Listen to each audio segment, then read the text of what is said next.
ഈശോ മിശിഹായ്ക്ക് സ്തുതിയായിരിക്കട്ടെ. ഞാൻ മാണിപ്പറമ്പിലച്ചൻ. കൈത്താക്കാലം 7-ാം ഞായർ. മത്തായിയുടെ സുവിശേഷം 6-ാമത്തെ അധ്യായം 19 മുതൽ 23 വരെയുള്ള തിരുവചനങ്ങൾ. പുഴുവും തുരുമ്പും നശിപ്പിക്കുകയും കള്ളന്മാർ തുരന്ന് മോഷ്ടിക്കുകയും ചെയ്യുന്ന ഈ ഭൂമിയിൽ നിങ്ങൾ നിക്ഷേപം സ്വരൂപിച്ചു വെക്കരുത്. പുഴുവും തുരുമ്പും നശിപ്പിക്കാത്തതും കള്ളന്മാർ തുരന്ന് മോഷ്ടിക്കാത്തതുമായ സ്വർഗത്തിൽ നിക്ഷേപം സ്വരൂപിച്ചു വയ്ക്കുക. നിന്റെ നിക്ഷേപം എവിടെയോ അവിടെയായിരിക്കും നിന്റെ ഹൃദയവും. കണ്ണാണ് ശരീരത്തിന്റെ വിളക്ക്. കണ്ണ് ചൊവ്വുള്ളതെങ്കിൽ നിന്റെ ശരീരം മുഴുവൻ പ്രകാശിതമായിരിക്കും. കണ്ണ് കേടുള്ളതെങ്കിലോ നിന്റെ ശരീരം മുഴുവൻ ഇരുണ്ടതായിരിക്കും. എന്നാൽ നിന്നിലുള്ള വെളിച്ചം ഇരുട്ടായാൽ ഇരുട്ട് എത്രയോ വലുതായിരിക്കും. 2 യജമാനന്മാരെ സേവിക്കാൻ ആർക്കും കഴിയുകയില്ല. ഒന്നുകിൽ ഒരുവനെ ദ്വേഷിക്കുകയും മറ്റവനെ സ്നേഹിക്കുകയും ചെയ്യും, അല്ലെങ്കിൽ ഒരുവനോട് പറ്റിച്ചേർന്ന് മറ്റവനെ നിരസിക്കും. ദൈവത്തെയും മാമോനെയും സേവിക്കാൻ നിങ്ങൾക്ക് കഴിയുകയില്ല. ഈ തിരുവചന പാഠത്തിലെ 2 പ്രയോഗങ്ങളെക്കുറിച്ചാണ് നമ്മളിന്ന് ധ്യാനിക്കുക. ഒന്നാമത്തേത്, കണ്ണാണ് ശരീരത്തിന്റെ വിളക്ക്. കർത്താവിന്റെ വിളക്കാണ് മനുഷ്യന്റെ ആത്മാവ് എന്നൊരു ചൊല്ലുണ്ട്. കർത്താവിന്റെ വിളക്കാണ് മനുഷ്യന്റെ ആത്മാവ്. അതൊരു പഴമൊഴി പോലത്തെ ഒരു സൂക്തമാണ്, ഒരു മൊഴിയാണ്.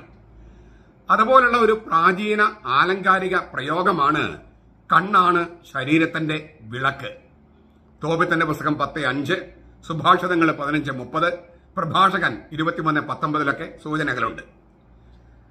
ഒരാളുടെ ശാരീരിക ചലനങ്ങളെ നയിക്കുന്ന വിളക്ക് കണ്ണാണ്. കണ്ണുകൊണ്ടാണ് നമ്മൾ ചലനം, അങ്ങോട്ട് നോക്കുന്നു, ഇങ്ങോട്ട് നോക്കുന്നു, മുന്നോട്ട് പോകുന്നു. ഇവിടെ ഈ പ്രയോഗം ഓരോ സന്ദർഭത്തിലും അത് ആ സന്ദർഭം അനുസരിച്ച് അർത്ഥം മാറി വരാം. ഈ പഴമൊഴിക്ക്, ഈ സൂക്തത്തിന് പല അർത്ഥങ്ങൾ വരാം. ഇവിടെ യേശു ഉപയോഗിക്കുന്നത് ഔദാര്യത്തെക്കുറിച്ച് പഠിപ്പിക്കാനാണ്. ആവശ്യത്തിലിരിക്കുന്ന സഹോദരങ്ങളുമായി തങ്ങളുടെ സമ്പത്തും മറ്റു വസ്തുക്കളും പങ്കുവെക്കുന്നവരുടെ കണ്ണ് ചൊവ്വുള്ളതാണ്. അവരാണ് പ്രകാശത്തിലായിരിക്കുന്നവർ. തങ്ങളുടെ വസ്തുവകകൾ മറ്റുള്ളവരുമായി പങ്കുവെക്കാൻ പിശുക്ക് കാണിക്കുന്നവരുടെ കണ്ണ് ചൊവ്വുള്ളതല്ല. നിയമാവർത്തനം 15:9, പ്രഭാഷകൻ 14:8-10, മത്തായിയുടെ സുവിശേഷം 20:15. അവരുടെ ഈ പിശുക്ക് കാണിക്കുന്നവരുടെ, തങ്ങളുടെ വസ്തുക്കൾ മറ്റുള്ളവരുമായി പങ്കുവെക്കാൻ പിശുക്ക് കാണിക്കുന്നവരുടെ കണ്ണ് കേടുള്ളതാണ്. അത് മുഴുവൻ ഇരുട്ടാണ്. അവര് ഈ ഭൗതിക വസ്തുക്കളെല്ലാം കണ്ണ് മഞ്ഞളിച്ചിട്ട് അത് പങ്കുവെക്കാനായിട്ട് പിശുക്ക് കാണിച്ച് അപ്പോ കണ്ണ് മഞ്ഞളിച്ച് പോയി ഇരുട്ടിലായിരിക്കുകയാണ്. ഈ ഭൗതിക സ്വത്തുക്കളൊക്കെയാണ് തന്നെ സംരക്ഷിക്കുക, തന്നെ രക്ഷിക്കുക എന്നൊക്കെ അവർ വിചാരിക്കുന്നു. പണമില്ലാതെ ജീവിക്കാൻ ആർക്കും കഴിയില്ല, കർത്താവിന് പോലും കഴിഞ്ഞിട്ടില്ല. അപ്പോ പള്ളിയിൽ പണം പിരിക്കുന്നു, ദേവാലയത്തിലും ക്ഷേത്രത്തിലൊക്കെ പണം പിരിക്കുന്നു, അതുകൊണ്ട് ഞാൻ ക്ഷേത്രത്തിൽ പോകില്ല എന്നൊക്കെ പറഞ്ഞാൽ അവരുടെ കണ്ണിനും കുഴപ്പമുണ്ട്. ഈ ദൈവത്തിന് പണം ആവശ്യമുണ്ടോ എന്ന് വെച്ചാൽ ദൈവത്തിന് പണം ആവശ്യമില്ല. പക്ഷെ ദൈവം മനുഷ്യനായി വന്നപ്പോൾ അവൻ ആശാരിപ്പണി എടുത്ത് ജീവിച്ചാണ്. അല്ലാതെ വാക്കുകൊണ്ട് ഈ കല്ലുകൾ അപ്പമാക്കി അധികാരമുള്ളവൻ കല്ലുകൾ അപ്പമാക്കി ഭക്ഷിക്കുന്നല്ല ചെയ്തേ, അധ്വാനിച്ച് തന്നെയാണ്. അപ്പൊ ഈ ഭൂമിയിലായിരിക്കുമ്പോൾ നമുക്ക് പണം ആവശ്യമാണ് എല്ലാ കാര്യങ്ങൾക്കും. ദൈവത്തെ ശുശ്രൂഷിക്കാനും ദരിദ്രർക്കാണെങ്കിലും പള്ളിയുടെ കാര്യങ്ങൾ, ലൈറ്റ്, ഫാന്, പൂജക്കുള്ള വസ്തുക്കളാണെങ്കിൽ ദിവ്യബലിക്കുള്ള വസ്തുക്കൾ, ഇതൊക്കെ പണം കൊടുത്താലേ കിട്ടും. അപ്പൊ ദൈവത്തിന് പണം ആവശ്യമില്ലെങ്കിലും ദൈവത്തിന്റെ കാര്യങ്ങൾക്ക് പണം ആവശ്യമുണ്ട്. ദൈവത്തിന്റെ കാര്യങ്ങൾ ചെയ്യണമെന്ന് ദൈവം തന്നെയാണ് പറഞ്ഞിരിക്കുന്നത്. കർത്താവ് ഈശോ മിശിഹാ തന്നെയാണ് പറഞ്ഞത്. ലാവിഷായിട്ട് ചെലവഴിക്കാനും പറഞ്ഞിട്ടുണ്ട്. ദരിദ്രർ എപ്പോഴും നിങ്ങളുടെ കൂടെയുണ്ട്. ഇവിടെ ശവസംസ്കാരത്തിന് വേണ്ടി ചെയ്തെന്ന് പറഞ്ഞിട്ട് 300 ദിവസത്തെ കൂലി, 300 ദിവസത്തെ കൂലി കൊടുത്ത കിട്ടുന്ന ഒരു പരിമളദ്രവ്യം കർത്താവിന് മേലെ ഒഴിക്കാനാണ് കർത്താവ് അതിനെയാണ് ന്യായീകരിച്ചത്. അപ്പോൾ അത് കർത്താവ് തന്നെ പറഞ്ഞിട്ടുള്ളതാണ്. ദൈവത്തിന് സമൃദ്ധിയായിട്ട് കൊടുക്കണമെന്ന് തന്നെയാണ് കർത്താവ് പറഞ്ഞിട്ടുള്ളത്. ദരിദ്രർ എന്നും നിങ്ങളുടെ കൂടെയുണ്ട്, ഞാൻ എന്നും നിങ്ങളുടെ കൂടെയില്ല എന്ന് വെച്ചാൽ കർത്താവിന് ആവശ്യമുള്ളതെല്ലാം കൊടുക്കണം, ഏറ്റവും ബെസ്റ്റ് കർത്താവിന് കൊടുക്കണമെന്നാണ് കർത്താവിന്റെ പക്ഷം. 1-ാം പ്രമാണത്തിന്റെ ഭാഗം അത് തന്നെയാണ്. ഈ ചുരുക്കത്തില് കുരുടന്മാരല്ല ഇരുട്ടിൽ കഴിയുന്നത്, പിശുക്കന്മാരാണ്. 6 പിശുക്കന്മാര് അവർ ഇരുട്ടിലാണ്. കാരണം അവർ വിചാരിക്കുന്നത് ഈ ഭൗതിക സ്വത്തുക്കളാണ് അവരെ രക്ഷിക്കാനാണ്. കർത്താവ് പറയാണ് സ്വർഗത്തിന്റെ ബാങ്കിൽ നിക്ഷേപിക്കുക. സ്വർഗത്തിന്റെ ബാങ്ക് എന്ന് പറയുന്നത് ഈ ആവശ്യത്തിലേക്കുന്ന സഹോദരങ്ങളാണ്. അവർക്ക് നമ്മൾ സഹായം ചെയ്യുമ്പോൾ നമ്മൾ സ്വർഗത്തിൽ നിക്ഷേപിക്കുകയാണ്. തീർച്ചയായിട്ടും നമുക്ക് ഭൂമിയിൽ നിക്ഷേപം വേണം. നമുക്ക് ചില കരുതലുകൾ വേണം. മക്കൾക്ക് വേണ്ടിയും മാതാപിതാക്കൾക്ക് വേണ്ടിയും ബന്ധുക്കൾക്ക് വേണ്ടിയും അങ്ങനെ ജോലിക്കാർക്ക് വേണ്ടിയും ഒക്കെ കരുതൽ വേണം. അതേസമയം ആത്യന്തികമായി സ്വർഗത്തിന്റെ ബാങ്കായ ദരിദ്രരിൽ നിക്ഷേപിക്കും വേണം, പണം നിക്ഷേപിക്കണം. ഇത് തിരിച്ചറിയണമെങ്കിൽ അതിനുള്ള ഉൾക്കാഴ്ച വേണം. അതിനാണ് കണ്ണ് ചൊവ്വുള്ളതായിരിക്കണമെന്ന് പറയണേ. ഇതാണ് ഒന്നാമത്തെ സന്ദേശം. രണ്ടാമത്തെ പറയുന്നത്, ദൈവത്തെയും മാമോനെയും സേവിക്കാൻ ഒരേ സമയം സേവിക്കാൻ നിങ്ങൾക്ക് കഴിയില്ല. ഒന്നുകിൽ ഒരുവനെ ദ്വേഷിച്ച് മറ്റവനെ സ്നേഹിക്കും, അല്ലെങ്കിൽ ഒരുവനോട് പറ്റിച്ചേർന്നിട്ട് മറ്റവനെ നിരസിക്കും. മാമോൻ എന്ന വാക്കാണ് ഉപയോഗിച്ചിരിക്കുന്നത്. അതിന്റെ റൂട്ട് നോക്കിയാൽ ആമേൻ എന്ന വാക്ക് തന്നെയാണ്. ആമേൻ ഇല്ലേ, ആശ്രയിക്കുക, വിശ്വസിക്കുക, വിശ്വസ്ത പുലർത്തുക, സത്യസന്ധനായിരിക്കുക, ഇങ്ങനെയൊക്കെയാണ് ആമേൻ എന്ന വാക്കിനർത്ഥം. അതിന്റെ തന്നെ ക്രിയാധാതുവിൽ നിന്ന് മാമോൻ. അതായത് ഒരാളുടെ ആശ്രയം പണമായാൽ പണം ദൈവമായിട്ട് മാറും. അപ്പൊ നിങ്ങൾ ആശ്രയം വെക്കുന്നത് മാമോൻ എന്ന ആളാകരുത്. മാമോൻ എന്നത് പണത്തെ ഒരു ആളായിട്ട് സങ്കല്പിച്ചിട്ട് അവതരിപ്പിച്ചിരിക്കുകയാണ്. ഈ വാക്കിന് ആമൻ എന്ന വാക്കിന് ആശ്രയം എന്നൊക്കെ ഞാൻ പറഞ്ഞല്ലോ. അതിൽ നിന്ന് ഉരുത്തിയിരുന്ന മാമോൻ എന്ന വാക്കിന് സമ്പത്ത്, വസ്തുക്കള്, ലാഭം, ഭൗതിക സമ്പാദ്യം, ലൗകിക സ്വത്ത്, ഇങ്ങനെ പല അർത്ഥങ്ങളുണ്ട്. അരാമിയ പദമാണിത്. ലൂക്കാസ് 16:9 നമുക്ക് അതിന് സൂചന കാണാം. ഇതിന് തത്തുല്യമായൊരു വാക്ക് പഴയ നിയമത്തിലില്ല. ഹെബ്രായ ബൈബിളില് ഈ അരാമിയ പാഠത്തിന് തത്തുല്യമായ മാമൻ എന്നൊരു വാക്ക് അവിടെ ഇല്ല. ഇന്ത്യയിലെ നമ്മൾ ലക്ഷ്മി, മഹാലക്ഷ്മി എന്നൊക്കെ പേരില് പണത്തെ പൂജിക്കുന്നുണ്ട് ഈ നമ്മുടെ ഹൈന്ദവ സഹോദരന്മാര്. ഇതുപോലെ സിറിയയില് സമ്പത്തിന്റെ ദേവതയായി മാമോനെ ആരാധിച്ചിരുന്നുവെന്ന് ഒരു പാഠഭേദമുണ്ട്. സിറിയയില് മാമോനെ, ഇവിടെ ലക്ഷ്മി, മഹാലക്ഷ്മി, ലക്ഷ്മി ഏത് സമയത്ത് വന്നാലും സ്വീകരിക്കണം എന്നൊക്കെ പറഞ്ഞിട്ട് പണത്തെ സേവിക്കുന്ന ആളുകളുണ്ട്. ഇതുപോലെ സിറിയയില് മാമോനെ സമ്പത്തിന്റെ ദേവതയായി ആരാധിച്ചിരുന്നുവെന്നൊരു പാരമ്പര്യമുണ്ട്. ഏതായാലും ദൈവത്തിനെതിരായ ഒരു വിമത ദേവനായി സ്വയം നടിക്കുന്ന പണം തന്നെ സേവിക്കണമെന്ന ഒരു വ്യവസ്ഥ മുന്നോട്ട് വയ്ക്കുകയാണ്. അങ്ങനെ മുന്നോട്ട് വെച്ച് അത് അംഗീകരിച്ചാൽ പണത്തെ ദൈവമായിട്ട്, പണത്തെ ദേവനായിട്ട് സങ്കല്പിക്കുകയാണ്. അപ്പൊ പണം നമ്മുടെ ആവശ്യത്തിന് ഉപയോഗിക്കാതെ പണത്തിന് വേണ്ടി നമ്മൾ ജീവിക്കേണ്ടി വരിക. നമ്മുടെ ആവശ്യങ്ങൾക്ക് പണം വേണം, അതിന് പകരം പണത്തിന് വേണ്ടി ജീവിക്കുക, പണത്തെ ദൈവമായി സങ്കല്പിക്കുക. അങ്ങനെ സങ്കല്പിക്കുമ്പോൾ അതിനെ വിളിക്കുന്ന പേരാണ് മാമോൻ.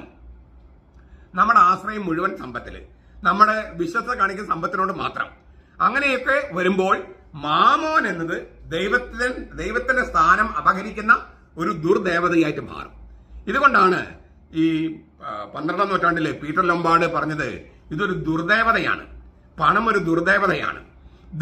ദ്രവ്യാഗ്രഹം എന്ന മൂലപാപത്തിലൂടെ വശീകരിക്കുന്ന ദുർദേവതയാണ് മാമോൻ എന്ന് പീറ്റർ ലൊംബാർഡ് പറയുന്നുണ്ട്. ദ്രവ്യാഗ്രഹം എന്ന മൂലപാപത്തിലൂടെ നമ്മെ വശീകരിച്ച് നമ്മളെ വശീകരിച്ച് അടിമയാക്കുന്ന ദുർദേവതയാണ് മാമോൻ എന്നാണ് ഈ പീറ്റർ ലൊംബാർഡ് പറഞ്ഞത്. അതിനൊരു ഒരു സാധ്യതയുണ്ട്. കാരണം ഈശോ പറയുന്ന വാക്ക് നോക്കിയാൽ ദൈവത്തെയും മാമോനെയും ഒരേ സമയം സേവിക്കാനാകില്ല. അപ്പൊ മാമോൻ എന്നത് വെറും നാണയമോ കറൻസിയോ പണമോ സമ്പാദ്യം മാത്രമല്ല, അപകടം പിടിച്ച ഒരു ആത്മീയ ശക്തിയാണ്. അതുകൊണ്ടാണ് ദുർദേവത എന്നൊക്കെ പീറ്റർ ലൊംബാർഡ് പറഞ്ഞത്. അപ്പൊ കർത്താവ് ഈശോ പറയുന്നത് പണത്തെ ദാസനാക്കി നിർത്തിയില്ലെങ്കിൽ പണം യജമാനാകും.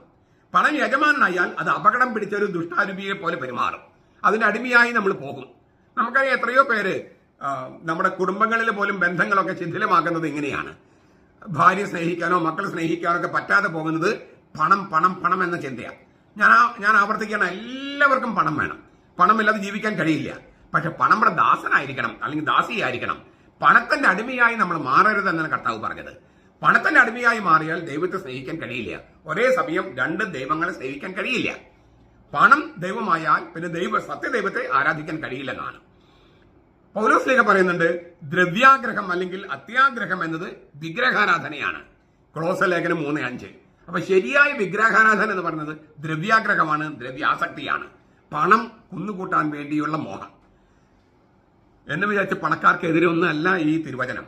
നമുക്ക് പണമുണ്ടെന്ന് വിചാരിക്കുക, പണം സമ്പാദിക്കാനുള്ള കഴിവുണ്ടെന്ന് വിചാരിക്കുക, അത് മറ്റ് പല ഫാക്ടറികള്, പല വ്യാപാര സ്ഥാപനങ്ങള്, അതിന് അനേകം പേർക്ക് ജോലി കൊടുക്കുന്നു.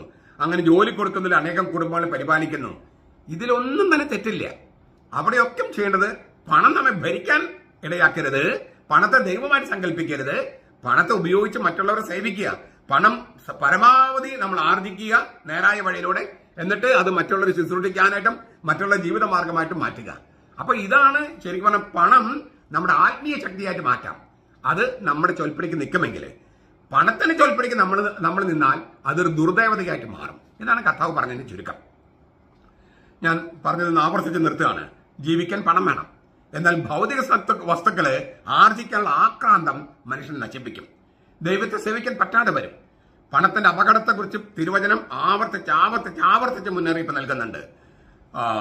മത്തായിയുടെ സുവിശേഷം 13:22, ലൂക്കാസിന്റെ സുവിശേഷം 12:13-21, 1 തിമോത്തി 6:10, ഫെബ്രുവരി 13:5, കത്തോലിക്ക സഭയുടെ മതബോധനം 21:13, 2013. ദൈനംദിന കാര്യങ്ങളിലെ ഒരു വലിയ സംഗതിയാണ് കർത്താവ് പഠിപ്പിക്കുന്നത്. ദൈവം, മാമോൻ, ഇങ്ങനെ 2 ദൈവങ്ങൾ ഉണ്ടാകാം. ദൈവം വെച്ചാൽ ഈ മാമോനെ ദൈവത്തിന്റെ സ്ഥാനത്ത് പ്രതിഷ്ഠിച്ചാൽ അതൊരു ദുർദേവത, അപകടം വെച്ച ദുർദേവതയായിട്ട് മാറും. അപ്പൊ നമ്മൾ ദിവസവും എന്തുമാത്രം നമ്മൾ കഷ്ടപ്പെടുന്ന മുഴുവൻ പണം സമ്പാദിക്കാനാണ്. ആ പണം സമ്പാദിക്കാൻ എന്തിനാ? ജീവിക്കാൻ, വസ്ത്രം ധരിക്കാൻ, ഭക്ഷണം കഴിക്കാൻ, ഇങ്ങനെ ഒരുപാട് കാര്യം, മരുന്ന് വാങ്ങിക്കാൻ, അതൊക്കെ എല്ലാത്തിനും പണം വേണം. നമ്മുടെ ജീവിതത്തിന്റെ മുക്കാഭാഗവും ജീവിതം ഈ പണസമ്പാദനത്തിനാണ്. അതെല്ലാം വേണം. പക്ഷെ അപ്പോഴും പണം കൊണ്ട് ദാസനായിരിക്കണം. പണം കൊണ്ട് എല്ലാം നേടാം, പണത്തിന് മീതെ പരുന്തും പറക്കില്ല, പണം കൊണ്ട് എല്ലാം വാങ്ങിക്കാം എന്നൊന്നും വിചാരിക്കാൻ പാടില്ല. അത് നമുക്ക് എല്ലാവർക്കും അറിയാവുന്ന പാഠം തന്നെയാണ്. പക്ഷെ കർത്താവ് അത് ഇച്ചിരി ശക്തമായിട്ട് അവതരിപ്പിച്ചിരിക്കുക. പണം നമ്മെ സേവിക്കാൻ പണത്തെ ഉപയോഗിക്കുന്നില്ലെങ്കിൽ പണം ഒരു അപകടം വെച്ച് ആത്മീയ ദുർദേവതയായിട്ട് മാറുമെന്നാണ് കർത്താവ് പറഞ്ഞത്. അത് വളരെ ശക്തമായ പ്രബോധനമാണ്. അത് ഉൾക്കൊള്ളാൻ നമുക്ക് പരിശ്രമിക്കാം. ദൈവത്തെ സേവിക്കാൻ നമുക്കുള്ള എല്ലാ ഭൗതിക സംഗതികളും, ദൈവത്തെയും ദൈവത്തിന്റെ ജനത്തെയും ദരിദ്രരെയും സേവിക്കാൻ നമുക്ക് ദൈവം തന്നവും നമ്മൾ ആർജിച്ചതുമായ സകല വസ്തുക്കളും ഉപയോഗപ്പെടുത്താം. അപ്പോൾ നമ്മുടെ കണ്ണ് പ്രകാശമുള്ളതായിരിക്കും. നമ്മുടെ കർത്താവ് ഈശോ മിശിഹായുടെ കൃപയും പിതാവായ ദൈവത്തിന്റെ സ്നേഹവും പരിശുദ്ധാത്മാവിന്റെ സഹവാസവും നാം എല്ലാവരുടെയും കൂടി ഉണ്ടായിരിക്കട്ടെ, എപ്പോഴും എന്നേക്കും. ആമേൻ.